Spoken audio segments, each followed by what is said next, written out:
Mummy ఏదైనా sweet చేయవా తినాలనిపిస్తుందని 2-3 days నుంచి అయితే అడుగుతున్నారు మా పిల్లలు. ఇంకా వాళ్ళ కోసమని ఏదో ఒకటి చేద్దాంలే అనుకున్నా. కాకపోతే సమయానికి ఇంట్లో శనగపిండి ఉంది. బట్ నేను మైసూర్ పాక్ ఎప్పుడు ప్రిపేర్ చేయలేదు. చూద్దామని అయితే ట్రై చేశానన్నమాట. అయితే ఒక 2 ఇయర్స్ బ్యాక్ ఏమో ఒకసారి ట్రై చేసిన, కానీ అది పుల్లారెడ్డి స్వీట్ లాగా వచ్చింది. మైసూర్ పాక్ టేస్టే లేదు.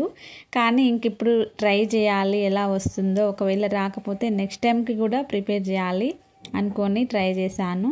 కాకపోతే షేప్ అవుట్ అయింది కానీ టేస్ట్ మాత్రం చాలా చాలా బాగుంది. సేమ్ మైసూర్ పాక్ స్వీట్ హౌస్లో కొనుక్కున్నట్టే వచ్చిందనమాట. ఇంకా నా దగ్గర నెయ్యి అయితే లేకుండే, మొత్తం ఆయిల్తోనే చేసిన. నెయ్యి వేయకపోయినా కానీ టేస్ట్ మాత్రం చాలా బాగా నచ్చింది. ఇంకా మా పిల్లలకు కూడా బాగా నచ్చిందంట. మమ్మీ షేప్ లేదు కానీ టేస్ట్ సేమ్ బయట తీసుకున్నట్టే ఉందని అయితే చెప్పిండ్రు అనమాట. బట్ నేను చేసిన మిస్టేక్ ఏంటి అని అంటే, ఇంకా దీన్ని ఇలా డ్రై అయిన తర్వాత కట్ చేయడం వల్ల మైసూర్ పాక్ అనేది పీసెస్ లాగా కట్ అవ్వలేదు. కొంచెం డ్రై అవ్వకముందు కట్ చేసుకుంటే ఈ పీసెస్ అనేవి నీట్గా వస్తుండే.